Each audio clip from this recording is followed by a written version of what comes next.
Thank you. Good afternoon, everybody. I want to thank, first of all, Jamel and the technical team, because I have a teleprompter there, but it's so far away that I would need a telescope to see what's going on. So you will allow me to read from my notes. Usually I'm very bad when I'm reading. People appreciate more when but I took some notes that I would like to share with you. Closing these, I think, very useful days that were produced by the Martens Center. First of all, of course, I have to be thankful to some people. Remarkable panel of speakers, well chosen, good team, good job. I think they were very interesting. Specifically, I want to thank particularly two commissioners, Andrius Kubilius and Hanna Virkkunen, because it's only their first week on the job with a hectic agenda, and they had time to come to talk to us. So thank you for that. And also to the other panelists. I think contributions were very valuable. I also want to extend my thanks to the sponsors of this event, Apple, AT&T, Johnson & Johnson, Meta, and Qualcomm. Your support is crucial in ensuring that forums like this can take place and continue to serve as platforms for dialogue and exchange of ideas.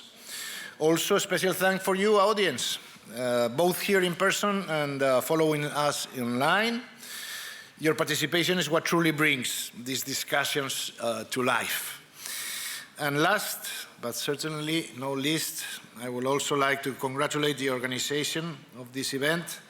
Thank you very much, Tommy, Margarita, Panus, all the team, also Peter Heffele, and Eon was also, and I want to share an anecdote about the cigarettes and youth. I was several weeks ago in New York. I went to buy a packet of cigarettes, and they asked me for my passport. And I was happy, no? I said, okay. They might think I'm a minor or something like that, you know. Small moment, huh? Then I asked, why is it that I have to show the passport? It's by law. And I said, okay, so you can buy cannabis in any street, in any subway station in New York. I don't know if you feel this smell in the city these days. And but I have to show the passport to buy a packet of cigarettes. And then they ask why Trump has arrived to power. Okay, good. There might be some simple answers to what, certain culture that has predominated in politics for the latest 20 years that I think that now might change. The Martens Center, under the leadership of President Mikolas Dzurinda, continues to be the pillar of intellectual rigor, providing key perspectives that influence decisions shaping Europe's future. And by the way, helping the much-needed EPP family in building answers to today's challenges. Your commitment and work are integral to fostering the European project, and I look forward to the continued impact of your efforts in this new parliamentary term. The past 2 days have been filled with enriching conversations where we have tackled the most pressing issues Europe is facing, and as was also highlighted yesterday by President Dzurinda. From Europe's demographic changes to its role in global geopolitics, that I had the opportunity to talk, and defense, from the challenges of competitiveness in a digital world to the importance of securing our technological future. We have been examining a spectrum of challenges and opportunities also, not only challenges, before us. Reflecting on the theme of this forum, Europe's future in focus, I am easily reminded of the words of Paul Henry Spaak. The European spirit means being conscious of belonging to a cultural and political family that has roots in the past, but which looks to the future with hope and determination. What does this mean for us? In my view, this captures the essence of our responsibility. It means that Europe must honor its heritage. However, it also means that Europe must focus on building a hopeful and determined future. We have a duty in this. We must look forward, acting with vision and resolve, that we are lacking a little bit nowadays. We need to find it. This, ladies and gentlemen, is what we have been doing over the past 2 days, placing Europe's future in focus. Regarding United States and European relations, President Roberta Metsola delved into a key idea that I am in total agreement with. We need to move away from the America elects and Europe reacts. Trump is there. It is a fact. And I mentioned yesterday in the panel, as soon as Trump takes an oath in January, President Ursula von der Leyen should be in Washington next day with our negotiation terms, defending our European position. We must understand that Trump is a businessman elected democratically, and that we must be ready to negotiate on a position of equality. Crying around doesn't help. Action is needed. Otherwise, we will remain the passengers of a train driven by others. And we cannot afford to do that when we have Ukrainians fighting for our freedom on our backyard, when a solution is needed for the conflicts in the Middle East, and when thousands of European companies will lose their privileged market positions in Latin America because of the dangerous games of the left in Europe supporting communist dictatorships there. Regarding technology, we have discussed today how to balance it with sovereignty and political realities with Heina Virkkunen, as we have just listened. We have also exchanged about the AI race, unlocking Europe's potential and ensuring competitive solutions for a digital Europe. Let me emphasize, and you will allow me please, one critical initiative which has been mentioned in this forum, the EU's Global Gateway.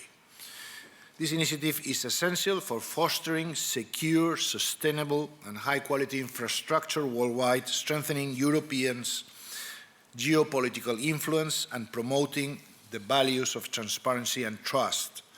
By focusing in connectivity, energy, transport, this global gateway reflects the EU's ambition to build strong partnerships in regions like Africa, that has been long forgotten. There was a Plan Africa. Where are we today with Africa? Latin America and Asia, while supporting the digital and green transitions. The success of this global gateway depends on our ability to lead by example, to project secure, trusted, and high-quality connectivity globally. We must first demonstrate consistency and resolve within our own borders. Implementing the 5G toolbox effectively across all member states is not just a technical obligation. It is a political imperative. It shows that Europe is serious about its commitment to secure infrastructure and its capacity to compete globally. A consistent and united Europe strengthens our credibility as a partner. By ensuring our house is in order, we give ourselves the tools to build strategic partnerships, extend digital diplomacy, and deliver connectivity solutions that are secure, reliable, and aligned with our visions of a rules-based international order. The stakes are high, but so is Europe's potential. Together, we can ensure this global gateway becomes not just a policy, but a powerful expression of Europe's role as a leader in the digital age. Also, we have had fruitful discussions on defense.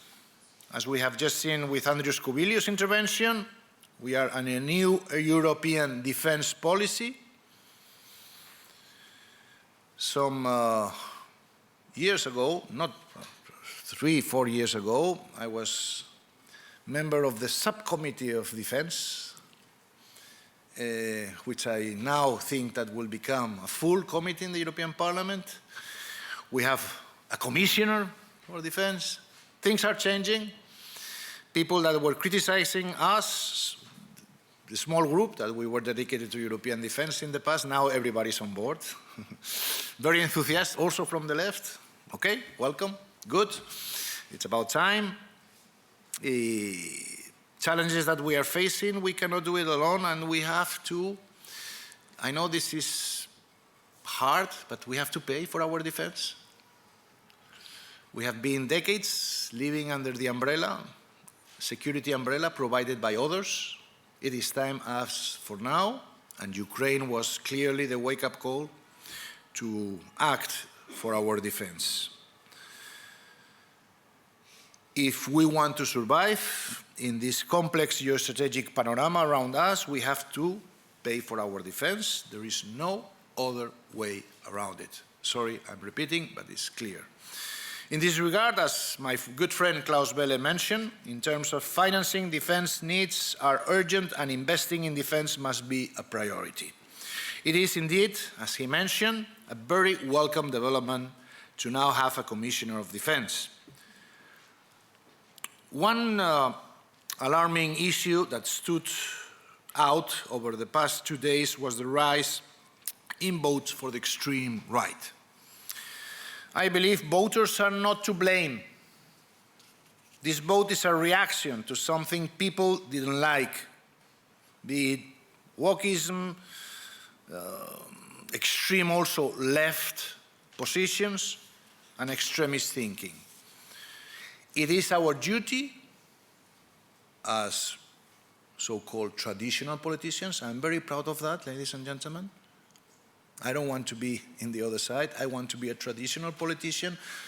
I would say it. I don't hide it. I'm not ashamed of that same breed of politicians that brought this European Union. I'm proud to belong to the Christian democratic family of Schuman, de Gasperi, Konrad Adenauer, of Jean Monnet. By the way, all Christian Democrats. Others were not so. At the beginning of the European project, so supportive. They were supporting the socialist paradise that later on we discovered was not such a paradise. So, saying so, I mentioned one of our founding fathers in Germany and in Europe, Konrad Adenauer. European unity was a dream for a few.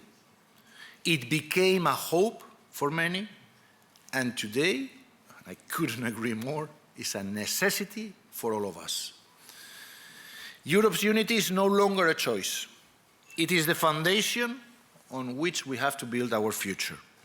And it is through this unity that we will overcome the challenges that lie ahead. If we are divided, we are lost. I said it yesterday during the panel. That's why the British tried during the Brexit negotiations. They failed. For the very first time in history, they couldn't divide the Europeans.